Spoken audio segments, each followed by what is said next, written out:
सुबह का समय था। आगरा के छोटे से गांव फरेरी में सूरज अभी अभी खेतों के पीछे से झांकना शुरू ही हुआ था। हल्की ठंडी हवा मिट्टी की खुशबू लेकर गलियों में घूम रही थी। कहीं गायों की घंटियां बज रही थी तो कहीं औरतें कुएं से पानी भरते हुए आपस में बातें कर रही थीं। गांव की सुबह वैसे तो हर दिन एक जैसी होती थी, मगर आज कुछ अलग था। चौपाल के पास बैठा बूढ़ा रामपाल हुक्का गुड़गड़ा रहा था। तभी श्याम दौड़ता हुआ आया। अरे काका, सुना क्या आपने? क्या हुआ रे? फिर प्रधान चुनाव हार गया क्या? अरे उसे छोड़ो काका, ये सुनो कि रमेश काका आज फिर से 10 रुपए में पिज्जा दे रहे हैं। इतना सुनते ही रामपाल हुक्का छोड़कर खड़ा हो गया। क्या तुम सच कह रहे हो कि रमेश काका आज फिर से 10 रुपए में पिज्जा दे रहे हैं? हाँ काका, लाइन लगनी शुरू हो गई है, लोग दौड़े जा रहे हैं। इतना सुनकर रामपाल हंसते हुए वहां से निकल गया और बोला, चल फिर हुक्का बाद में पी लेंगे, पहले पिज्जा खाकर आएं। फिर वे दोनों वहां से पिज्जा खाने के लिए निकल जाते हैं। और इधर गांव के किनारे एक टूटी फूटी झोपड़ी थी। अंदर मोहन अपनी माँ के साथ बैठकर सूखी रोटी खा रहा था। उम्र मुश्किल से 18 साल होगी। चेहरे पर मासूमियत और आंखों में बड़े सपने। माँ ने आधी रोटी उसकी तरफ बढ़ाई और बोली, ले बेटा, खा ले, कल से तू खेत पर भी नहीं जा रहा है। अम्मा तुम खा लो, मुझे भूख नहीं है। तभी बाहर से मोहन के दोस्त किशोर ने आवाज लगाई। मोहन, ओ मोहन, जल्दी बाहर आ। फिर मोहन घर से बाहर आया और बोला, क्यों, क्या हुआ? क्यों चिल्ला रहे हो? अरे आज तो किस्मत खुल गई। रमेश काका पिज्जा बांट रहे हैं, सिर्फ 10 रुपए में। ये सुनकर मोहन की आंखें में एक चमक उठी। क्या सच में आज रमेश काका सिर्फ 10 रुपए में पिज्जा बांट रहे हैं?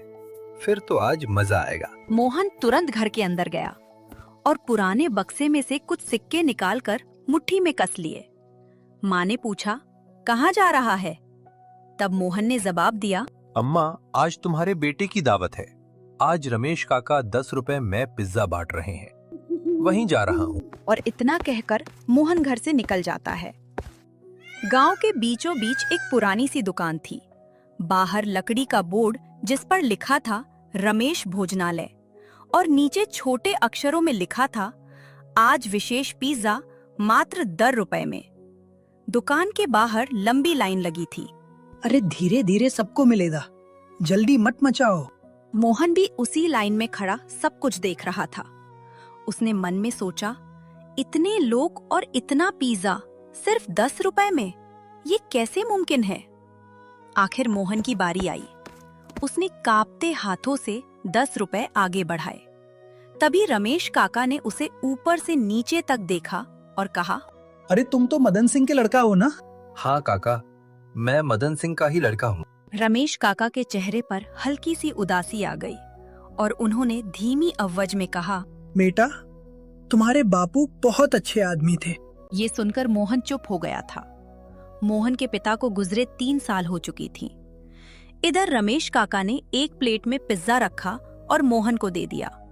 और फिर मोहन पास में पेड़ के नीचे बैठ गया और उसने पहला कौर मुंह में रखा और जैसे दुनिया रुक गई। पिज्जा का स्वाद इतना गहरा था कि मोहन की आंखें खुद ब खुद बंद हो गईं। मसाले बिल्कुल सही, नरम पिज्जा और सुगंध ऐसी कि मन खुश हो जाए। मोहन धीरे से बोला, हे भगवान, ये तो शहर वाले होटल से भी अच्छा पिज्जा है। किशोर भी मोहन के पास बैठकर पिज्जा खा रहा था और मोहन की ये बात सुनकर एकदम हंस पड़ा। अब समझा रमेश काका के यहाँ इतनी लंबी लाइन क्यों लगती है। मोहन ने बिना जवाब दिए तेजी से खाना शुरू कर दिया। दुकान के सामने खड़े कुछ लोग बातें कर रहे थे। उनमें से एक बोला, मुझे तो लगता है कि रमेश काका के पास कहीं खजाना गड़ा है। नारे, ये सब जादू है, वरना 10 रुपए में पिज्जा कौन ही देता है। मुझे लगता है कि रमेश काका को हिसाब किताब आता ही नहीं होगा, इसीलिए 10 रुपए में पिज्जा देते हैं। ये सारी बातें वहां पर खड़ी एक बूढ़ी चाची सुन रही थी। तभी बूढ़ी चाची बोली, तुम लोग कुछ भी बोलो, लेकिन रमेश एक नेक आदमी है। भूखे को खिलाता, इसलिए भगवान उसे बरकत देता है। मोहन दूर खड़ा ये सारी बातें सुन रहा था। उसके मन में एक सवाल बढ़ता जा रहा था। उसी समय सड़क पर धूल उड़ाती हुई काली कार आकर रुकी। उसमें से गांव का प्रधान महेश चंद्र ने जब लाइन देखी, फिर उसमें अपने सड़क किनारे बने होटल की तरफ देखा जो खाली पड़ा था। उसने दांत पीसे और बोला, साला मेरे होटल में कोई नहीं है और यहाँ मेला लगा है। बोलो प्रधान जी, कहो तो दुकान टुड़वा दें। नहीं, पहले राज पता करो। घाटे में कोई महीनों तक दुकान नहीं चलाता। और फिर महेश चंद्र रमेश काका के पास गए और बोले, काका नमस्ते, सुना है आज फिर दान पुण्य चल रहा है। नमस्ते नमस्ते महेश चंद्र। ये दान पुण्य नहीं बेटा, व्यापार है ये। व्यापार 10 रुपए में पिज्जा। मुझे बच्चा समझे हो क्या काका? महेश, कुछ चीजें हिसाब से नहीं, नियत से चलती हैं। ये सुनकर लाइन में खड़े लोग हंसने लगे और ये देखकर महेश चंद्र का चेहरा लाल हो गया। देख लेना रमेश काका, एक दिन ये दुकान बंद होगी। हाँ, जिस दिन लोगों का पेट भरना बंद हो जाएगा, उसी दिन मेरी दुकान भी बंद हो जाएगी। शाम को मोहन तालाब के किनारे बैठा था। हवा चल रही थी, मगर उसके दिमाग में सिर्फ वही स्वाद घूम रहा था जो रमेश काका ने पिज्जा खिलाया था। तभी किशोर बोला, क्या सोच रहे हो मोहन? किशोर, मैं भी एक दिन बड़ा होटल खोलूंगा। मोहन, पहले घर की छत तो ठीक करा लो, फिर सोचना होटल खोलने की। नहीं किशोर, सच में मुझे एक ऐसा होटल खोलना है जहां अमीर आदमी भी खा सके, जिसके पास पैसा नहीं हो वो भी वहां आकर वहां खा सके। उसके लिए मुझे चाहे कितनी भी मेहनत करनी पड़े, करूंगा, पर ऐसा करूंगा जरूर। मोहन की आंखों में एक चमक थी और फिर अगले दिन सुबह सुबह ही मोहन रमेश काका की दुकान पर पहुंचा। दुकान अभी खुल ही रही थी। रमेश काका चूल्हा जला रहे थे। काका, ओ काका। हाँ बेटा, बताओ सुबह सुबह कैसे आना हुआ? काका, मुझे काम चाहिए। कितने पैसे चाहिए? काका, पैसे बाद में, पहले मुझे सीखना है। बेटा, पर तुम्हें पहले क्या सीखना है? काका, मुझे पिज्जा बनाना सीखना है और 10 रुपए में पिज्जा का राज भी। सीधे दिल की बात बोलते हो बेटा तुम, पर सच बोलते हो। माफ करना काका, थोड़ा ज्यादा बोल गया। बेटा माफी नहीं, सच बोलने वाले लड़के मुझे पसंद है, इसलिए तुम कल सुबह 4 बजे से आ जाना। ठीक है काका, अब मैं चलता हूँ। कल सुबह 4 बजे से ही आऊंगा। और फिर मोहन वहां से निकल जाता है। अगले दिन सुबह अंधेरा था, मुर्गे भी ठीक से नहीं बोले थे। तभी मोहन नींद में चारपाई से खड़ा होकर सीधा रमेश काका की दुकान पर पहुंचा। रमेश काका वहां पहले से मौजूद थे। आ गए मोहन, अब चलो जल्दी से पास के कुएं में से पहले पानी भर लाओ। मोहन पहले कुएं से 10 बाल्टी पानी लाया, फिर लकड़ी काटी, उसके बाद फिर बर्तन मांझे और फिर बाजार से मैदा भी लेकर आया। सूरज निकलते निकलते मोहन की कमर टूट चुकी थी और फिर वो हाफते हुए बोला, काका, आप मुझे खाना कब बनाना सिखाओगे? मोहन बेटा, पहले तुम्हें रसोई की इज्जत करनी सीखनी पड़ेगी, उसके बाद ही तुम खाना बनाना सीख पाओगे। दोपहर में काका मसाले पीस रहे थे। मोहन भी वहां पास खड़ा ध्यान से सब देख रहा था। काका, आप इसमें क्या डालते हो? मोहन, इसमें अपनी मेहनत डालता हूँ। अरे मजाक नहीं काका, सच बताओ ना, क्या डालते हो आप इसमें? अगर सिर्फ मसाले से स्वाद आता तो हर अमीर होटल सबसे अच्छा होता। मोहन ये सारी बातें समझ नहीं पाया। तभी उसने देखा कि काका एक पुरानी डिब्बी से थोड़ा सा कुछ डाल रहे हैं। तभी मोहन ने काका से पूछा, ये क्या है काका, जो आप इसमें डाल रहे हो? जब वक्त आएगा तब जान जाओगे। उधर प्रधान महेश चंद्र अपने होटल में बैठा था। मेज पर मक्खियां घूम रही थी, ग्राहक एक भी नहीं आ रहा था। वह गुस्से में बोला, आज रात पता करो रमेश कहाँ से सामान लाता है, किससे मिलता है, सब कुछ पता करो। और अगर राज मिल जाए तो क्या करें प्रधान जी उसका? तो या तो वो राज मेरा होगा या रमेश की दुकान खत्म होगी। रात गहरी हो चुकी थी। गांव में सब सो गए थे। कुत्तों के भौंकने की आवाजें दूर से आ रही थी। मोहन अपनी झोपड़ी के बाहर चारपाई पर लेटा था, मगर नींद नहीं आ रही थी। अचानक उसने देखा कि रमेश काका चुपचाप कहीं जा रहे थे। कंधे पर पुराना थैला था। इतनी रात को मोहन चुपचाप चारपाई से उठकर और दूरी बनाकर काका के पीछे पीछे चलने लगा। रमेश काका गांव से बाहर खेतों के रास्ते से पुराने जंगल की तरफ बढ़ रहे थे। हवा तेज थी। मोहन का दिल जोर जोर से धड़क रहा था। नहीं, सच में काका पर कोई खजाना तो नहीं? जंगल में चांदनी कम थी।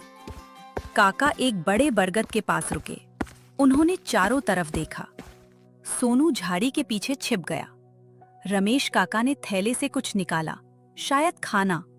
तभी पेड़ के पीछे से किसी के कदमों की हल्की आहट सुनाई दी। सोनू ने डरते डरते उधर देखा और उसकी सांस अटक गई। बरगद के पास घने अंधेरे में एक रहस्यमय आदमी खड़ा था। उसका चेहरा आधा छिपा हुआ था, लेकिन उसकी चमकती हुई आंखें साफ दिखाई दे रही थी। वो बिना पलक झपकाए सीधे रमेश काका को देख रहा था। सोनू के शरीर में डर की लहर दौड़ गई। वह धीरे धीरे पीछे हटने लगा। तभी अचानक उसके पैर के नीचे सूखी टहनी आ गई। चक! आवाज सुनते ही रमेश काका तुरंत पलटे। कौन है वहां? सोनू घबराकर पास की झाड़ी में छिप गया। उसका दिल इतनी तेज धड़क रहा था कि मानो आवाज बाहर तक सुनाई दे रही हो। लेकिन अगले ही पल वह रहस्यमय आदमी अंधेरे में गायब हो चुका था, जैसे वह कभी वहां था ही नहीं। रमेश काका तेज कदमों से झाड़ी की तरफ बढ़े। कुछ पल तक सन्नाटा छाया रहा गया। फिर काका की गंभीर आवाज गूंजी, मोहन, बाहर निकल कर आओ। मोहन कांपते हुए धीरे धीरे बाहर आया। उसके चेहरे पर डर साफ दिखाई दे रहा था। रमेश काका कुछ पल चुप रहे। फिर उन्होंने गहरी सांस ली और धीमी आवाज में बोले, मैंने कहा था ना, मोहन राज जानना आसान नहीं है। फरेरी गांव में सूरज अभी पूरी तरह निकला भी नहीं था, लेकिन मोहन की आंखों से नींद गायब थी। सोनू अपनी चारपाई पर बैठा छत को घूर रहा था। बाहर मुर्गे बांध दे रहे थे। कहीं दूर मंदिर की घंटी बज रही थी। उसकी माँ चूल्हे पर पानी गर्म करते हुए बोली, क्या बात है बेटा, आज बहुत चुप लग रहा है। मोहन जल्दी से संभला और फिर बोला, कुछ नहीं अम्मा, बस नींद नहीं आई। कहीं फिर रात रात भर तक किशोर के साथ घूमता तो नहीं रहा? नहीं अम्मा, ऐसा कुछ नहीं है, मैं कहीं नहीं गया था। लेकिन उसके चेहरे का डर छिप नहीं पा रहा था। थोड़ी देर बाद मोहन रमेश काका की दुकान पर पहुंचा। आज दुकान के बाहर पहले जैसी चहल पहल नहीं थी। चूल्हा तो जल रहा था, लेकिन रमेश काका असामान्य रूप से शांत थे। वो बिना कुछ बोले मसाले पीस रहे थे। मोहन धीरे से बोला, काका, आपने कल कोई जवाब नहीं? कल रात उस बारे में यहाँ कोई बात नहीं होगी। रमेश काका की आवाज पहले से ज्यादा भारी थी। मोहन भी चुप हो गया था। तभी रमेश काका ने मोहन की तरफ एक बोरी फेंकी। चल मंडी से फटाफट मैदा ले आ, आज तू लेट भी आया है। लेकिन काका, जो कहा है वो कर, ज्यादा सवाल मत पूछ। मोहन समझ गया था कि काका अभी कुछ भी बताने वाले नहीं हैं। फिर मोहन मंडी के लिए निकल जाता है। तभी मंडी जाते वक्त मोहन ने देखा कि गांव में नई चर्चा शुरू हो चुकी थी। चाय की दुकान पर बैठे लोग फुसफुसा रहे थे। उनमें से एक आदमी बोला, कल रात जंगल में किसी ने अजीब आवाजें सुनी हैं। मुझे तो लगता है कि रमेश काका तंत्र मंत्र करते हैं।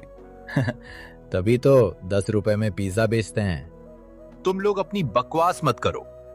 सब लोग मोहन की तरफ देखने लगे। अरे वाह, अब तो काका का वकील भी आ गया। लोग हंसने लगे।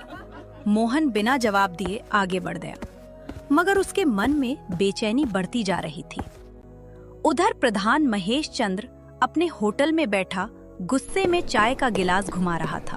तभी महेश चंद्र का एक चेला दौड़ता हुआ आया। क्या हुआ? क्यों दौड़े दौड़े आ रहे हो?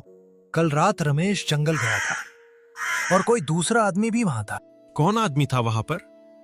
तुमने उस आदमी का चेहरा नहीं देखा? चेहरा साफ नहीं दिखा, लेकिन वो आदमी अपने गांव का नहीं था। इतना सुनकर महेश चंद्र अपनी कुर्सी से उठा और फिर उसने धीरे से कहा, मतलब कुछ बड़ा खेल चल रहा है। आज रात हम खुद देखेंगे। दोपहर में दुकान पर भीड़ लगी हुई थी। रमेश काका तेजी से खाना बना रहे थे। मोहन बर्तन धो रहा था, लेकिन उसकी नजर बार बार उसी पुरानी डिब्बी पर जा रही थी जिसे काका हमेशा छिपा कर रखते थे। अरे ये क्या, गैस खत्म हो गई। काका तुरंत बाहर चले गए। मोहन का दिल तेजी धड़कने लगा। उसने धीरे से डिब्बी उठाई। आखिर इसमें है क्या जो रमेश काका इसे हमेशा छिपाते रहते हैं? मोहन ने उस डिब्बी का थोड़ा सा ढक्कन खोला। अंदर लाल रंग का कोई खास मसाला था। उसकी खुशबू बाकी मसालों से बिल्कुल अलग थी। मोहन उसे सूंघने ही वाला था कि पीछे से आवाज आई। मोहन, क्या कर रहे हो? मोहन डरकर पलटा और उसने देखा कि रमेश काका सामने खड़े थे। उनकी आंखों में पहली बार गुस्सा दिखाई दे रहा था। कुछ राज जितना राज रहे उतना ही अच्छा होता है। उसी समय दुकान के बाहर लगभग 10 साल का एक दुबला पतला बच्चा खड़ा था। उसके कपड़े फटे हुए थे और आंखों में भूख साफ दिख रही थी। वह धीरे से बोला, काका, मेरे पास पैसे नहीं हैं, लेकिन मुझे बहुत तेज भूख लग रही है। कुछ खाने के लिए दे दो। लाइन में खड़े कुछ लोग हंसने लगे। अरे हट मुफ्तखोर कहीं का। लेकिन रमेश काका तुरंत बाहर आए। उन्होंने बच्चे को अंदर बैठाया और खुद अपने हाथों से प्लेट भर कर दी। ये देखकर बच्चे की आंखों में आंसू आ गए। मोहन ये सब देख रहा था। तभी काका उसकी तरफ मुड़े और बोले, यही असली राज है। क्या भूखे आदमी की दुआ सबसे बड़ा मुनाफा होती है? मोहन चुप हो गया।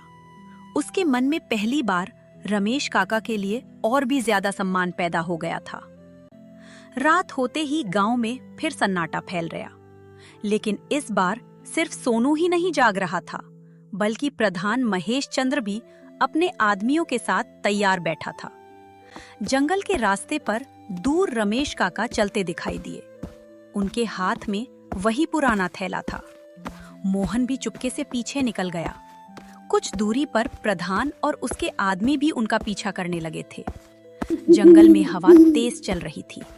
अचानक रमेश काका उसी बरगद के पास रुके। उन्होंने थैले से खाना निकाला और जमीन पर रख दिया। मोहन हैरान था, ये खाना किसके लिए है? तभी अंधेरे से किसी के कदमों की आवाज आई। धीरे धीरे वही आदमी सामने आया और सीधा रमेश काका के सामने आकर खड़ा हो गया। महेश चंद्र दूर पेड़ के पीछे छिपकर ये सब देख रहा था और वह फुसफुसाया, आखिर मिल गया राज। फिर वो आदमी जमीन पर बैठा और तेजी से खाने लगा। मोहन समझ नहीं पा रहा था कि ये सब क्या है। तभी अचानक महेश चंद्र के एक आदमी का पैर फिसल गया और पूरे जंगल में आवाज गूंज गई। ये सुनकर रहस्यमयी आदमी तुरंत चौकन्ना हो गया। कौन है वहाँ? महेश चंद्र समझ गया कि अब छिपना बेकार है। वो बाहर आया और जोर से हंसने लगा।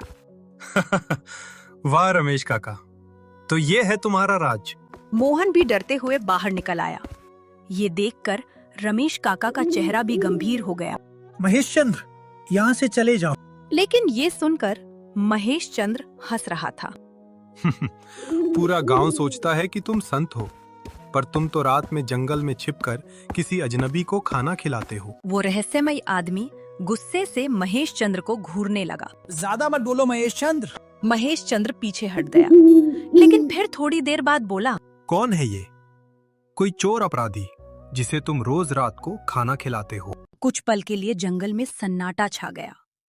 फिर रमेश काका धीरे से बोले, ये मेरा छोटा भाई है। ये सुनकर मोहन स्तब्ध रह गया। काका की आंखें भी भर आईं। 20 साल पहले गांव वालों ने इसे मरा हुआ समझ लिया था। चांदनी में उस आदमी की दर्द से भरी आंखें और चेहरा साफ दिखाई दे रहा था। तभी रमेश काका ने धीमी आवाज में कुछ कहा। जंगल के उस सन्नाटे में रमेश काका की बातें सुनकर वहां मौजूद हर शख्स सन्न रह गया। हवा जैसे थम सी गई थी। मोहन की आंखें फटी की फटी रह गईं और प्रधान महेश चंद्र का घमंड भरा चेहरा पल भर में फीका पड़ गया। रमेश काका ने एक गहरी सांस ली और बीते कल के बारे में बताने लगे। हाँ, ये सुरेश है, मेरा छोटा भाई। 20 साल पहले जब गांव में आग फैली थी, तो सबने समझा कि ये मर गया, लेकिन ये बच गया था। मगर उस आग ने इसके दिमाग पर गहरा असर किया। ये डरकर जंगलों में भाग गया। जब सालों बाद ये मुझे यहाँ मिला तो इसकी मानसिक हालत ऐसी नहीं थी कि ये गांव के लोगों के बीच रह सके। लोग इसे पागल समझकर मारते पीटते। इसलिए मैंने इसे यहीं रखा और इसकी पसंदीदा चीज पिज्जा बनाकर इसे रोज खिलाने आने लगा। लेकिन काका, फिर वो 10 रुपए वाला पिज्जा? जब मैंने सुरेश के लिए पिज्जा बनाना शुरू किया तो मुझे एहसास हुआ कि गांव में कितने ही ऐसे गरीब और भूखे बच्चे हैं जो इस स्वाद को तरसते हैं। बस अपने भाई की याद में और हर भूखे पेट को भरने के लिए मैंने 10 रुपए में पिज्जा बेचना शुरू कर दिया। वो जो जादुई मसाला डिब्बी में है मोहन, वो कोई जादू टोना नहीं, बल्कि सुरेश की पसंदीदा जड़ी बूटियों और मसालों का मिश्रण है जो इसे शांत रखता है। ये सब सुनकर महेश चंद्र का शक दूर हो गया। जिसे वह कोई बड़ा घोटाला या तंत्र मंत्र समझ रहा था, वह तो एक भाई का दूसरे भाई के लिए समर्पण था। भाई अकेला, डर। इतने सालों बाद सुरेश के मुंह से भाई सुनकर रमेश काका की आंखों से आंसू बह निकले। और फिर मोहन आगे बढ़ा और उसने सुरेश के पास आकर खड़ा हो गया। उसकी आंखों में अब डर नहीं, बल्कि एक नया संकल्प था। काका, अब सुरेश काका जंगलों में नहीं रहेंगे और आपकी ये रसोई सिर्फ आपकी नहीं, हम सबकी है। मैं आपके साथ मिलकर इस राज को और बड़ा बनाऊंगा। रमेश काका, मेरा वो आलीशान होटल जो खाली पड़ा है, आज से वो आपका हुआ। वहां सिर्फ पिज्जा बनेगा। पैसे वाले पूरा पैसा देंगे और गरीबों के लिए वही 10 रुपए की थाली सजेगी। सुरेश का इलाज शहर के सबसे बड़े अस्पताल में मैं करवाऊंगा। मुझे भी इस पुण्य में थोड़ा हिस्सा दे दो काका। कुछ महीने बीतने के बाद अब फरेरी गांव की सुबह पहले जैसी नहीं थी। वह और भी खूबसूरत हो चुका था। गांव के चौराहे पर अब रमेश भोजनालय की जगह एक बड़ा और सुंदर बोर्ड लगा था, जिस पर लिखा था रमेश और सुरेश की रसोई। होटल के अंदर आधुनिक रसोई थी, जहां मोहन रमेश काका की देखरेख में बड़ी फुर्ती से पिज्जा का बेस तैयार कर रहे थे। अब मोहन भी वह खास मसाला बनाना भी सीख लिया था। दुकान के काउंटर पर कोई और नहीं, बल्कि बिल्कुल ठीक हो चुके सुरेश काका बैठे थे, जो हर आने जाने वाले का मुस्कुराकर स्वागत करते थे। तभी चौपाल से बूढ़े रामपाल अपनी लाठी टेकते हुए आए और बोले, अरे मोहन बेटा, आज फिर हम तुम्हें ढूंढते हुए आ पहुंचे। जरा वो 10 रुपए वाला जादुई पिज्जा तो खिलाओ। काका, स्वाद वही है, बस अब इसमें अपनों का प्यार और बढ़ गया है। दूर खड़े प्रधान महेश चंद्र ये सब देखकर मुस्कुरा रहे थे। मोहन ने अपनी माँ की तरफ देखा, जो होटल के एक कोने में बैठी गर्व से अपने बेटे को देख रही थी। मोहन का सपना सच हो चुका था। अब उनके गांव में कोई भी भूखा नहीं सोता था। नेकी की जीत हुई थी और फरेरी गांव का वो 10 रुपए का पिज्जा अब पूरे जिले में शान बन चुका था।